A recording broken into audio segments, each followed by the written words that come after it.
Welcome to the Slide Getting Tech Simplified channel. And today I have Deirra Footman here. She's about to rock your guys' world with her experience. Deirra, would you please tell my audience a little bit about yourself and how you got started into IT? Sure. So, hi, everyone. I'm Deirra Footman. I am a network engineer at a healthcare organization. I've been in IT for a little over 10 years. I got my start in high school, actually. The high school I attended offered career pathways as well as college prep. So in sophomore year, I started out in the Cisco Networking Academy. I actually came in under the intention of going for graphic design because I just love computers, but I knew I didn't want to fix computers per se. Yeah. And then freshman year, I attended a presentation where all of the senior level students gave a presentation for what they were doing in their career pathway. And the students from the Cisco program came on, and I'm just like, there are people who make the internet work. I didn't know that was a thing. Yeah. My extent to IT was just like computer repair and like cybersecurity and coding. I thought that was really all there was.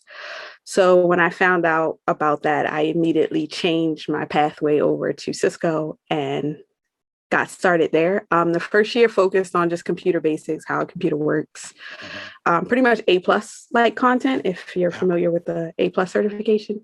Yeah. And then junior and senior year focused on what used to be IC and D1 and IC and D2 of the CCNA exam. Yeah. And then in my senior year, in the last semester, we got the opportunity to take internships. Mm-hmm. So my internship I applied for was actually at the headquarters for the school district in their IT department for their network team. And that's how I got started. That role turned into my first position. Cool. That's great. So can you talk about going from a student and then doing your first job and taking that book knowledge and then applying it? How was that transition?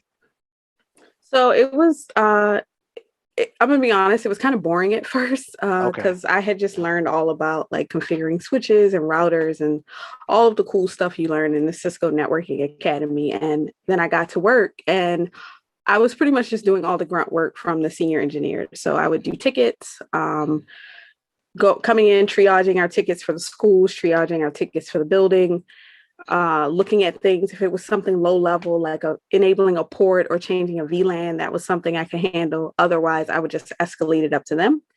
And then all of like the research tasks. So going through spreadsheets, making sure our network monitoring system was up and running. And at first it was really exciting, but then it got boring because I'm like, I want to work on the good stuff. And my manager was just like, you've been here 2 years, if you get your CCNA, we can start talking about getting you on some projects. So I got started focusing on getting my CCNA. In addition to getting projects, I also wanted more money and more hours. I was part-time for those 2 years because I was commuting back and forth to community college. I wanted to go full-time and get a little bit more money. So all of that was, okay, you want to do projects, you want more money, get your CCNA, and then we can talk.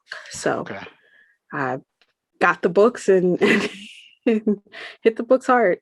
Oh, that's awesome. So question for you, when you were studying, preparing for the CCNA, how was that? Like, how was it? Did it get exciting again? Did you get that energy you had like when you was back in school? Like, can you take us through that? And people who maybe are considering getting that CCNA, some things they made to take in consideration? Yeah. So when I first started, again, I had already had that foundation of the networking academy. So I had seen a lot of the material before. Mm-hmm. So I was just like, you know what, I went in really confident, like I'm going to knock this out. This isn't going to be any problem. And back then the CCNA was 2 exams. So I had opted to take the 2 exam approach, get my, what was then called the CCENT or Certified Entry-Level Network Technician, and then complete the CCNA at a later date. Mm-hmm. So I dived into the CCENT material, started struggling around subnetting, which is something I had always struggled with. It's not easy, but I'm like, you know what, I took a lot of detailed notes at the time because I hadn't taken a Cisco exam before. I was pretty much just copying and highlighting the book. So when it came time to take the exam, I'm like, the first time I knew I was going to fail. I just didn't feel confident in myself. I'm like, but you know what? Let me just go ahead, take the test, see where I am, and then come back for the second time. So I took the test, failed. My areas again were subnetting and some routing and some WAN technologies, just because that wasn't stuff I worked with on a daily basis. Yeah. And during my first attempt, I wasn't labbing.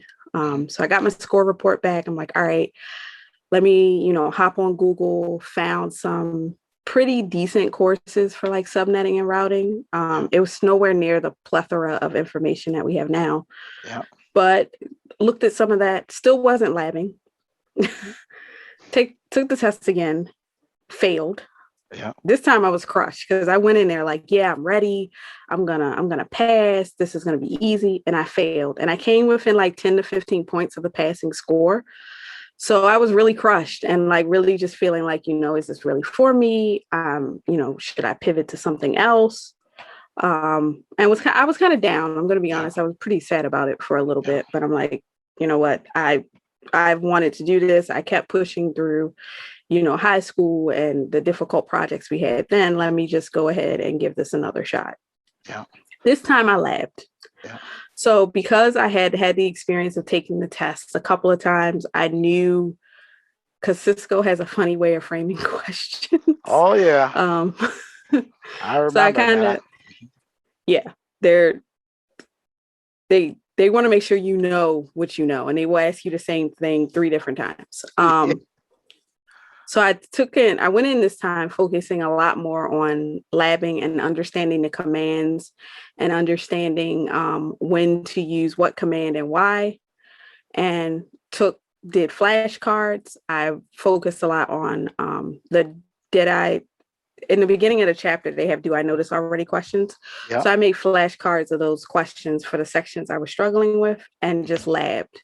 And I did that for about a month or 2, month and a half-ish. And then I went and took the test again. And this time I passed.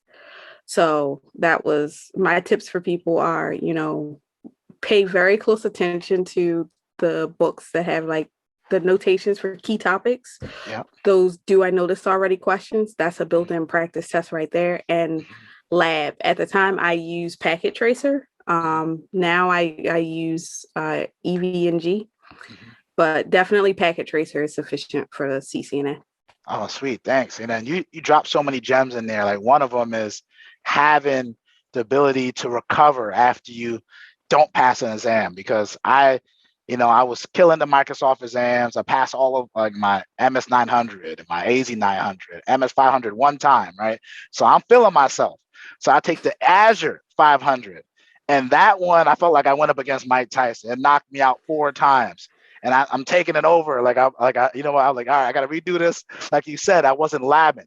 I was trying to go off of just what I knew already, and I didn't lab. So what I did, I realized is I went back and I'm taking the AZ 100 right now, and I'm studying, and I'm going over the networking again because I forgot I'm going through subnetting. So I'm feeling that pain right now again because in my roles, I haven't had to do networking in the last few years, So I'm back to the beginning doing that. But that's hard, right? Because you start doubting yourself, right?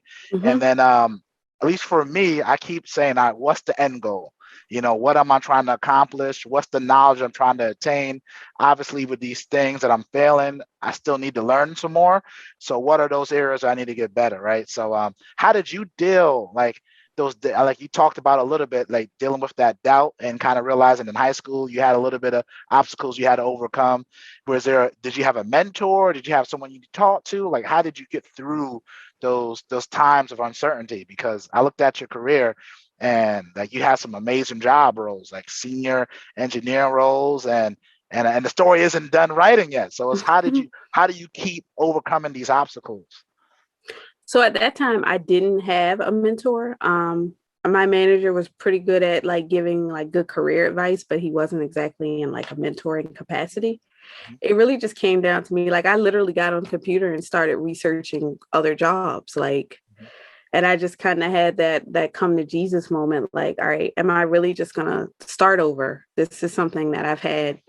Granted, it wasn't high school, but 3 years already of experience. And is this really something I'm going to just toss out and start over at the bottom to, I don't know, let's say become a project manager.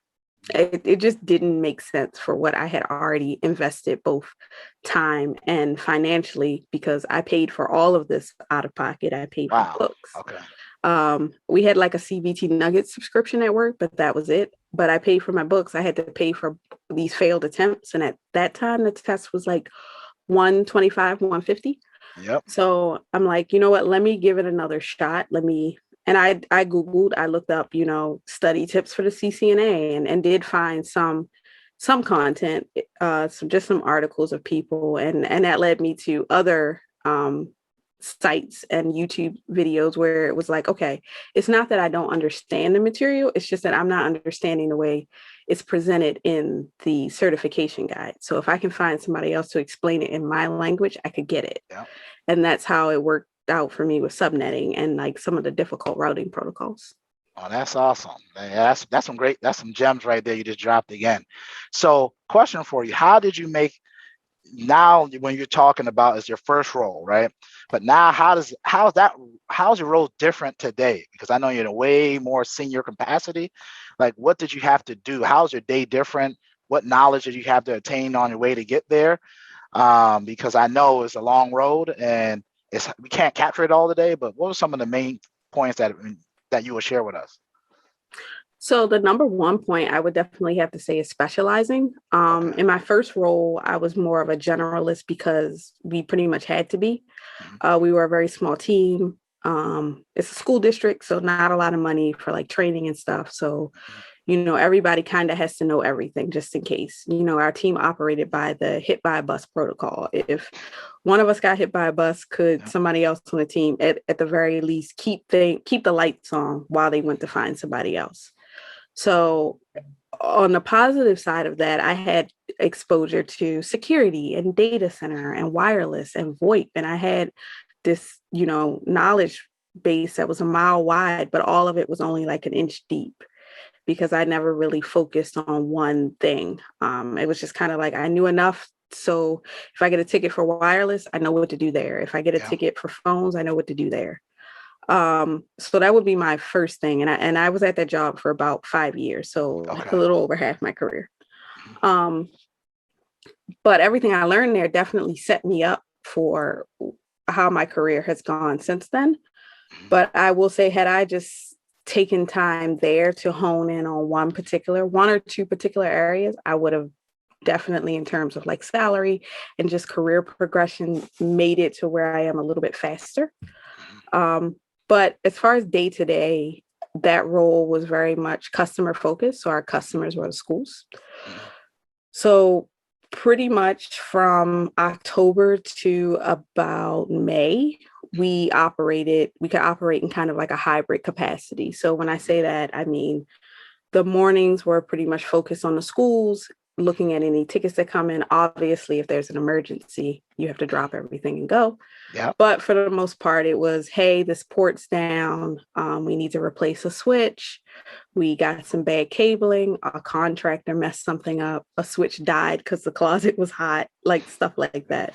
Yeah. And then we pretty much spent the afternoon focused on like projects. So those were projects for our headquarters building, projects for the schools, just tech refreshes, getting circuits upgraded, reviewing contracts and SmartNet and all of that types of stuff. And then from May to June, we focus on closing of schools. So at that time, that's packing schools up. Sometimes buildings weren't going to reopen, so we'd have to go reclaim that equipment.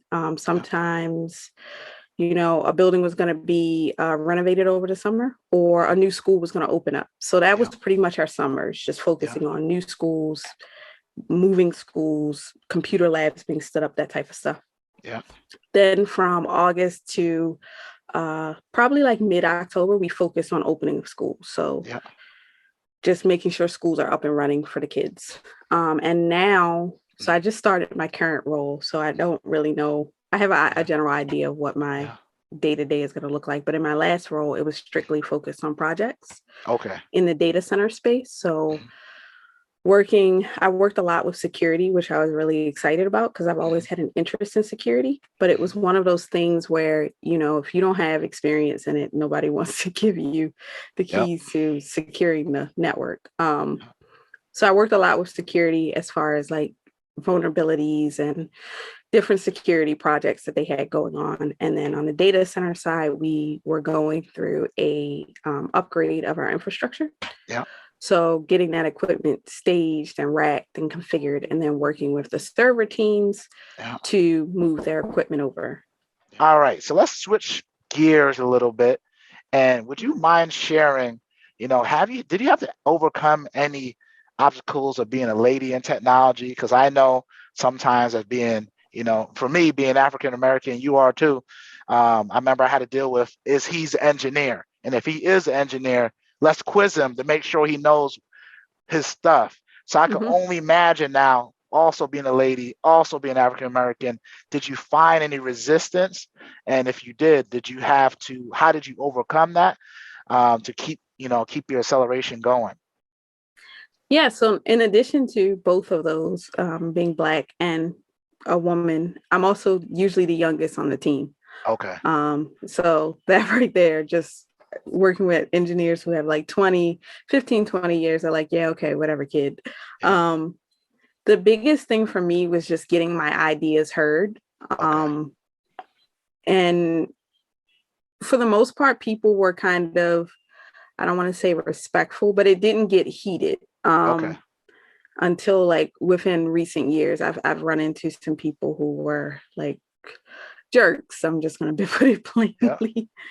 But the best advice, or what has worked for me at least, was one, being able to find allies. I've been very fortunate in that. I've worked on teams where there were people who would, if I'm in a meeting and someone starts over talking me, they'll be like, no, Dierra was speaking, let's hear what she has to say. Yeah.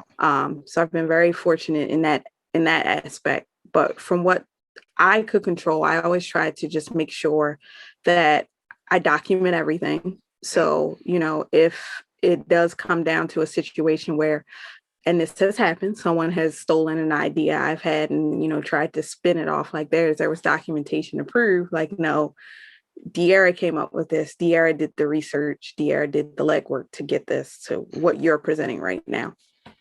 So that's number one, documenting everything. Number two is, in doing your documentation, having the resources to back it up. I've been in several situations where I'm speaking about something technically and someone wants to debate with me. And I'm just like, well, no, here's the resource from the vendor site. Yeah. Go debate with them because this is their information. And I've had to do that, unfortunately, but having those links in my back pocket is just like, here's the evidence to back up what I'm saying. I didn't just, roll out of bed today and say, oh, let's put this solution in, or this is the problem. I actually do research. And then thirdly, I'm very upfront and honest about what I don't know. Yeah. I've been in situations where people have tried to, question my competency in meetings or in front of other teams. And I'm just like, no, you know what? I don't know that. Here is what I know of it. I don't know it that in depth, but I know where to go find out more information, whether that's, researching on a forum or calling tech or whatever the case may be. I know how to go find the information and then present it back. And that has shut down like a lot of nonsense, because I think a lot of people go in, especially women, I've seen, like, they don't want to admit they don't know, because you're already struggling with some level of imposter syndrome. But I'd rather just be upfront and say I don't know, and just get it out the way. And, however you feel, that's not a reflection on me. That's a reflection on you. Yeah. Because I know when people tell me like, hey, you know what? I don't know this. All right, well, you know what? I don't know too much about it either. Let's go find out. Or if it is something I'm knowledgeable about, well, walking them through it, explaining it, and then providing them with resources they can go look at it on their own with. I have never once met somebody who told me they didn't know something, and my reaction is just like, oh yeah, well, of course you don't, because you're stupid. And I think a lot of people are, they're afraid that if they admit they don't know, they're going to be met with that, or have their credibility shot, or hurt their chances of advancing. And Yeah. I lay it all out on the table. You know what? Nope, I don't know that. You know what? I struggle with routing. I talk about this, on Twitter. I'm very upfront about it. Routing is a weak point for me just because I haven't had a lot of experience with it. But here's what I do know about it. And I'm taking steps to get better at it. But I have met people who, they're not sure about something, but they're in the meeting, like, just kind of trying to feel their way through it. And it's more stress than it's worth. Yep. And I think that's growth in your character, right? Because I know for myself, it took me a while to be able to say, you know what, I don't know. I always felt that was like my biggest fear. I remember when I switched from a pre-sales inside engineer to an outside field engineer. Now I'm in front of the customer. I don't have the safety net to Google it because I'm in front of you, right? What happens? I remember the first meeting I had, they flew me from Tampa, Florida to Seattle to give a presentation.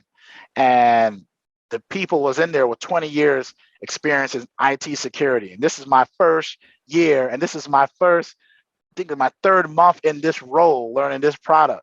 So I already knew that one guy came up there, he knew more than me and asked me a question to stump, dude, like stump the chump almost. And the good thing when I did that, I was like, you know what, that's a fantastic question.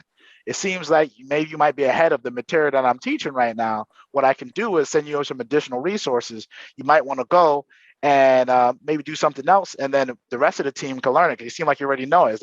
Is that fair? And he was like, yeah. So he ended up gets up, makes a big scene, and leaves. I'm like, man, it seems like he's having a bad day. And then everyone starts laughing.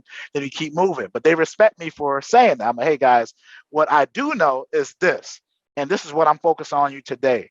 How it came to be, you might know that better than me, but I'm willing after this call, I'll take everyone out to lunch. Let's go out to lunch and we could talk about it and laugh about it and I can know about it. But I think that's something that you point up as a grid point is it's okay to say you don't know. And it's just have a way to go back and look for it.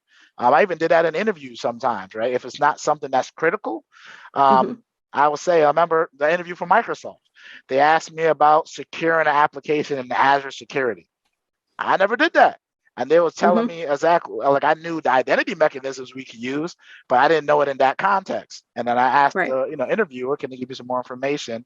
And then and from there, I came back, I researched it, then I sent the email over with the answer, and that's the right answer, and that was fine, right? But they don't expect you. I realize sometimes even in interviews, they do that to see if you can say you don't know, and you'll go back because they don't want you to give the wrong information to the customer. So. Right. That was great. That was some great stuff there. So let's talk about let's switch it up. What's some of your favorite books, podcasts that you like to read?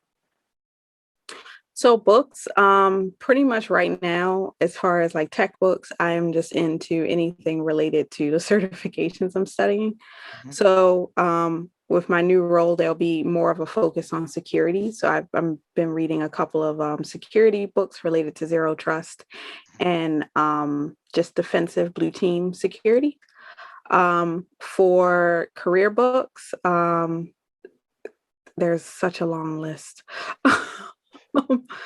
If I had to pick like my top three, The Defining Decade, which is a book pretty much for people coming out of, I read it when I was 20, 21-ish. So graduating high school, basically starting your adult life.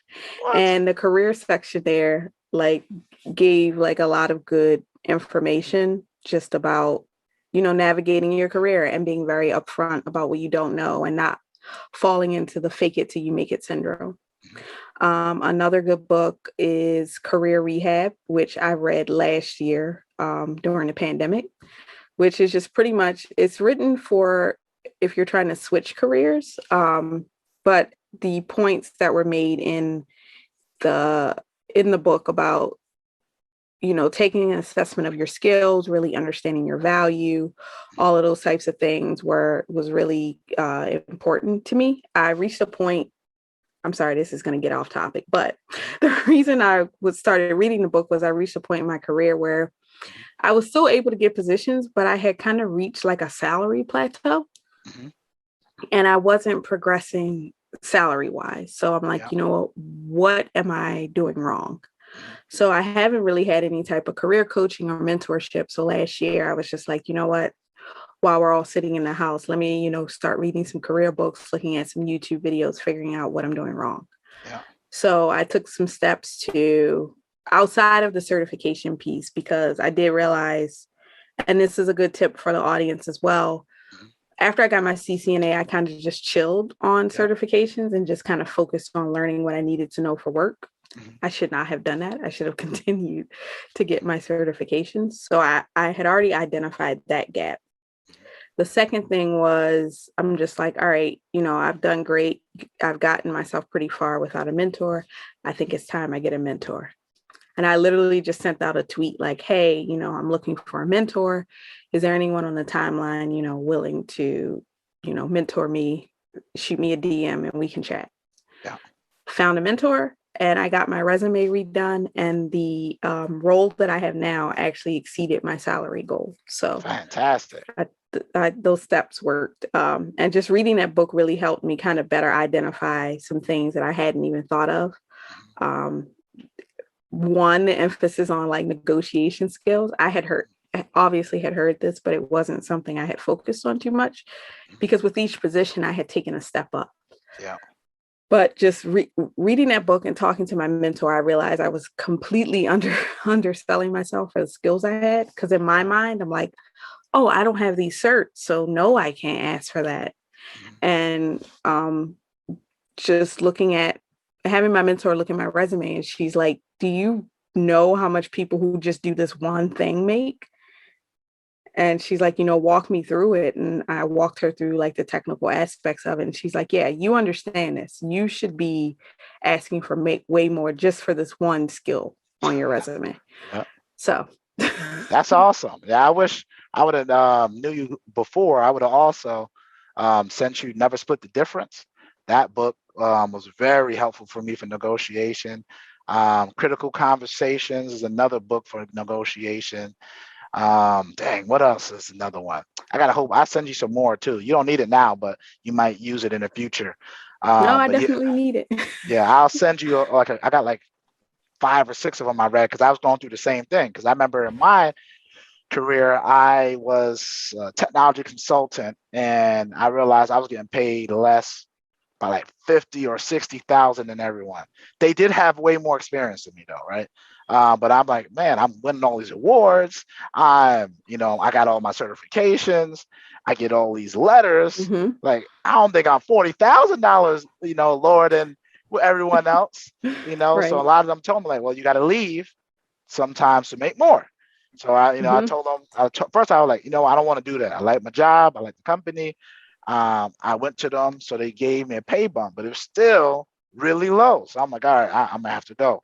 So when I went out to my first, interview, I ended up getting paid like 40,000 more, right? So I'm like, oh man, this is great. Do job, do role. Didn't even negotiate. Realized when I just told them my numbers, it was like, yeah, this is great.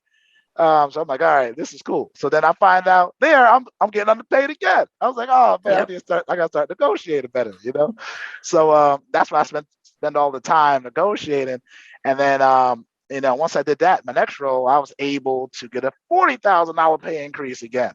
And then my next role, I end up taking a step back in salary, but I found a role that I like better, but it had commission.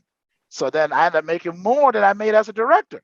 So I'm like, this is insane. And then when I came to Microsoft, they even exceeded that by way more. So again, what I end up doing is learning how to tell the value of what I can do for my skill set.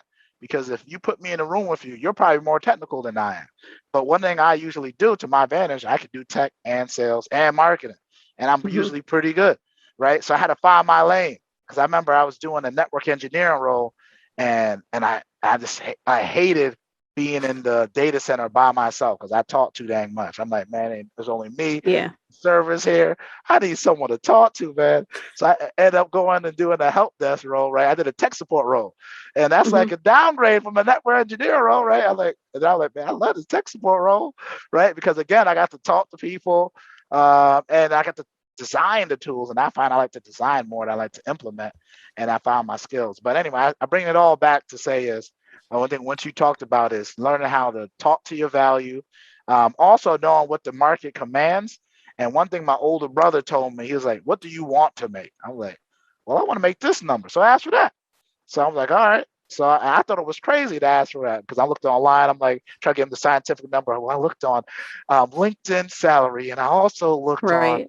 um, uh, Glassdoor. Glassdoor, and it said I should be approximately at 135.5. So that's why I'm gonna ask for 140. Like, well, do you want to make that? I actually want to make 150 because I said ask for 150. And then after 150, it came out at 140. I'm like, oh, this is great. You know what I'm saying? So I was like, Yeah. it's pretty funny. But anyway, that's some good tools. And I could send some more books on how to have those conversations. But I think you did a great job already. So I guess the one thing I do want to talk about is something that really intrigued me about your personality. You got something that says CCIE by 30. So first of all, that told me that you was in your 20s doing your thing, and I thought that was cool, man. I wish I was that focused, so that I was super excited, right?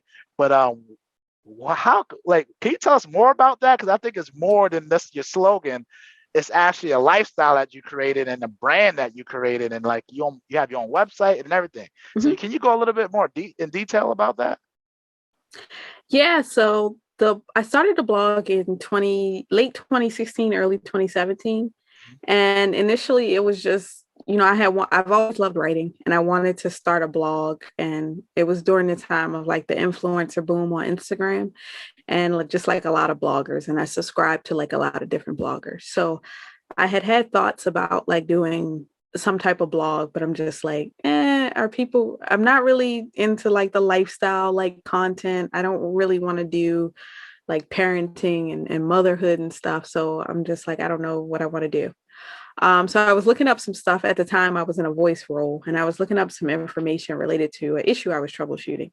And I happened to come across this blog and I'm like, before this, the only types of tech blogs I had seen was people like just reviewing different tech. Yeah. So I had come across this blog and it was this guy. He was just doing just all types of informational call manager and contact center and just VoIP technology. So I had looked through some of his information. It was really good, helped me with the issue I was troubleshooting. But I was like, oh, well, why don't I just blog about tech and what I'm doing? I do it every day. I'm taking notes, easy way to create content. Yeah. So I set up the blog. The name comes from a goal I set when I got my CCNA back in 2013, which was, I'm going to be a CCIE by 30, which for those who don't know, the CCIE is like the PhD of Cisco Yep. certifications. There's a written exam and then like an 8-hour lab exam in which you come in, they give you an assignment. You have to configure these network devices in accordance to what they have put in the document. And then you go to lunch. And then the second half is all about troubleshooting whatever they broke. Super tough. Most people don't pass the first time, but I'm just like, I'm gonna get that by the time I'm 30. So I'm like, all right, well, I set the blog up. I got on Twitter and Instagram. At the time, the social media landscape was pretty much just the InfoSec community. So a lot of hackers and pen testers and people like that, and then coders. So there weren't really like a lot of like network engineers or anything like how it looks now. But I just got on Twitter, like, let me find some people who are cool in tech. And I was following a lot of security people and a lot of coders, just software engineers. And then I came across Dewan Lightfoot's account, Lab Every Day. Yep. And he was the first person I had found that was talking about networking. So I'm like, oh my God, there's another network engineer. Yes. So, and just from his channel and his content and just the interviews he was doing, I found like a lot more people who were doing networking and kind of found my tribe. That's how I actually came across you. You were on his channel. And it just grew. Like, I was just on there, just kind of sharing, what I was working on and certification tips and just different stuff like that. And it just kind of turned into a brand. Yeah. I kind of just accidentally made this brand, but it started out just me, having a love of writing and wanting to blog and wanting to find a technical community. Yeah. So, and now it's this thing. I have like all these followers on Twitter and vendors reaching out to me. It's kind of wild. Yeah, it's pretty cool, man. Like that is an awesome story. Like I've never been the best writer, so for me, I had the gift of gab. So when I saw YouTube, I'm like, you know what? I like tech, and I felt like most of the time when I went to tech blogs, they always talked over most people's head. I'm like, I understand it. So I'm like, all right, let me simplify this, right? Because I'm in pre-sales, so my job is to sell it, but architect it, right? So I'm Mhm. like, I just started talking about products I had. I'm like, RSA security. Everyone used to tell me, I don't want to talk about RSA. You already know what that is. It's a key fob, right? I'm like, nah, I ain't talking about no No. key fob. They do all these other things. They did? I'm like, oh yeah, they did it. Like it was just simple things like I would talk about, or like different licensing schemes, or I would interview certain people like yourself. Like that's how like I met Duan for one of my buddy Gabe. Like I never knew that you could be like an electrical engineer that worked for power plants that do cybersecurity. I didn't know those things even went together. I didn't even Right. know they even look at that. I'm like, this is like amazing, right? So like, and that's how this kind of went into it. I didn't go in there and looking to build a brand. It was just out of just love, and then people just started going towards it now. So and now I just do videos, do women in tech videos now because I have my daughter, and I wanted Mhm. a way to talk to other amazing women so I can impart those ideas into her too. Then also, if she ever wanted to get in tech, whatever she decided to do, she could see some other ways of doing it and some potential different avenues, right? Just my main thing as a dad, and I'm probably off topic right now, but is to expose like Right. awareness. Like I didn't have awareness of these jobs growing up, man. Like I didn't even know I could be a sales engineer. If I knew I could get paid to talk about tech, and how many computers I fixed as a little kid, like for Right. free. I didn't even. My parents kept telling me, "You need to get off the computer because you got to go get a job one day." I'm like, well, I used to tell my mom like, I think the job's gonna be based off this computer. I think I'm good Yeah, right and here, it is. So and I take care of my parents now with this job, with my love for computers. But again, exposure is kind of what I'm after now. But and that was wonderful. I'm glad. Where can people find you on Twitter? What's your handle? It's CCIE by 30 across all of the social media. So Twitter, Instagram, Facebook, I'm not too on, but I have a Facebook page, and TikTok. So just CCIE by 30 on all of those platforms. And my website is CCIEby30.com. Yeah, yeah, it's consistency. So that's great. So where if someone wants to follow up with you after this to have a conversation, where should they go? To your website, LinkedIn profile? Where should they go? Twitter. I'm Twitter? super active on Twitter. Okay. Trying to grow out my Instagram, but Twitter is where I spend most of my time. Yeah. I also started doing Twitter spaces. So a lot of the conversations I've seen in the past year on like Clubhouse, Yeah. before Twitter Space came to be, was just about getting into tech. I didn't really see too much about, all right, you got the tech job, now what? Yeah. So I try to focus my Twitter spaces around that. So some of the topics we've covered is like specializing in tech, the non-technical roles in tech, just because I often see a lot of people who are just like, I want to get into tech, but I'm not that great with computers. Like, what can I do? Yeah. So we talked about that. We talked about how to choose, what certs and technologies to learn. Yeah. So that type of material to kind of help you better navigate your tech career that I wish I had like 5 years ago when I was just up Googling, trying to figure my way through things. Oh, that's awesome, man. Yeah, I'm telling her, she keeps me going, man. Keeps me going and elevating my game. That's so amazing, Dierra. I love it. I'm a fan, as you can tell. And Sly Gittins and Dierra are out. Peace.